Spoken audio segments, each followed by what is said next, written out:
gonna be safe and sound tonight. Hello everyone, so here's some good math. This is called Nodal city limits. I did this math a long time ago actually. Very long time ago, before version 6 was completed.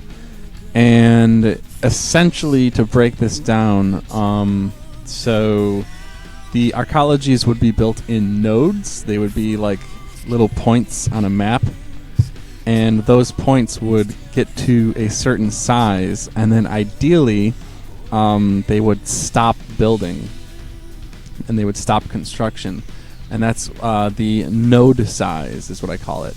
Now the outskirts of a city, in the way that I at least imagine it, could have 3 or 4 or 5 or 10 nodes at 100,000 people per node. And the reason the node stops growing at a certain point is because you don't want too much cross-pollination between communities. So let's say you have Boston, right? And Boston has a node of 100,000. And it has another node of 100,000. Those nodes will not have cross-pollination between each other, and thus they will feel like two separate cities, because they will be two separate cities. So you could live in Boston geographically, and you still have this almost like a small town atmosphere. So this is your commute distances within that node, within the different node sizes. And if you have your maximum preferred city size, this means New York City is X% too large. So right now it's already 3,000% too large. Oh, and you could also change your build height here for your nodes. And based on the density multiplier of the people living in the cities, you will automatically calculate your city size diameter. So this is a circle with a diameter of X miles. And then you can calculate your preferred percent distance from those friends and family by just multiplying. So obviously right here, 0.33 times 25% is 0.08. So that's less than a tenth of a mile. And now that you have your distance, you can calculate your biking time at 20 miles an hour. So this is your approximate commute length in seconds. And this is 15 seconds for your commute distance of 25,000. 15-second commute. But let's say it's unlikely that they'll be that close within the city. Let's say 50%. You're still at a 30-second commute time. But let's say 25,000 people, that's just too small. You want 100,000. You're still at 60 seconds. This is your commute time. Notice this entire chart is under 2 minutes. Under 2 minutes. Oh my gosh. It's crazy. And this is quite accurate. These numbers are very accurate. So you could say, okay, I don't want 500,000. I want 200,000 as my maximum city size. New York City, the node, quote unquote, of New York City is 8,400% too large. All of this cross-pollination within New York City is why you can meet someone in New York City and say, hey, where do you live? And they say, oh, I live 15 miles this way through this dense forest of traffic and roadways and highways and infrastructure and mess. Terrible. Absolutely terrible. Now, if you keep your node size small, then you can keep your commute distances small. Everyone's a nice, comfortable community. Like, look at this. Half of a mile. You could jog across the city. Now, check this out. You can change this to 50,000.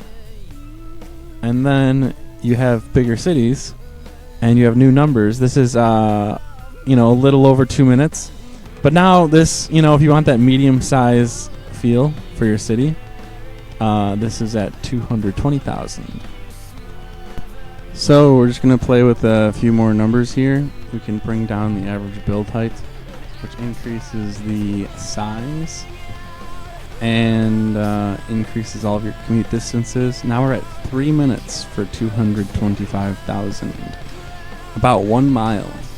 And let's see, we can bump up this to here. We're at 325,000 now for our largest.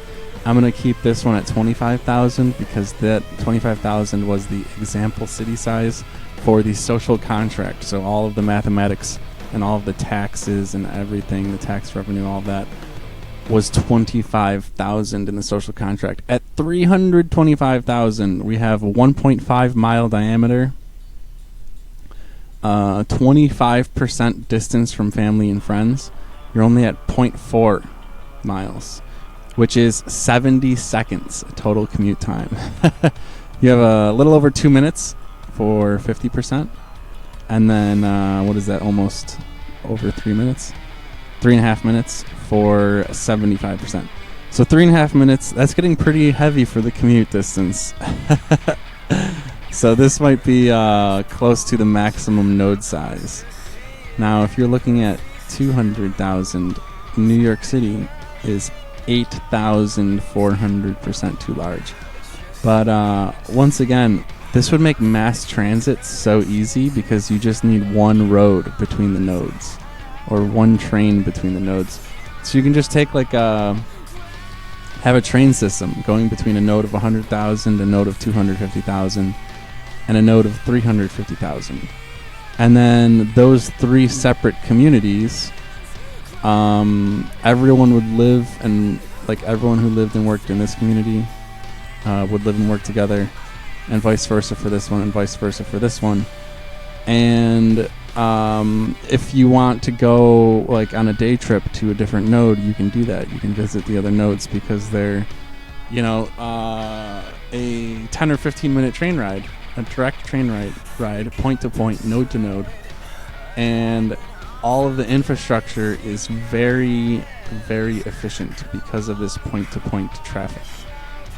And you still can maintain your community because these nodes are isolated.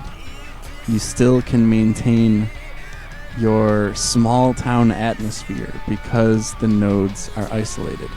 So this is a huge benefit over a metropolis where you're just drowning in humanity. You're drowning in strangers. You're you're in the sea of humanity. But if it's 100,000 people, it's not really a sea of humanity anymore. It's a town, a larger town, I suppose, at 100K. But you still feel closer. Everyone's friends of friends. All that stuff.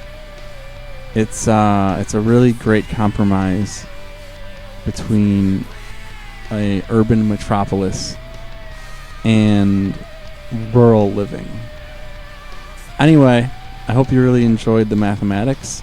I hope the commute lengths were very enlightening to you, especially since they are listed in seconds, not in minutes. Unbelievable that you can commute in the future on a bicycle in under 60 seconds. That's powerful. If you really liked that aspect of this presentation, then feel free to share it with your friends. Feel free to spread around that excitement. And thank you, and have a nice day. It's over. Nobody wins. If you want to see a new and better world come to fruition, as I do, then like, share, and subscribe. You can find an incredible amount of math, knowledge, and 3D renders by clicking on the channel name. And remember, we need you to help spread this vision across the internet for all to see and become familiar with. Let us build this new world together.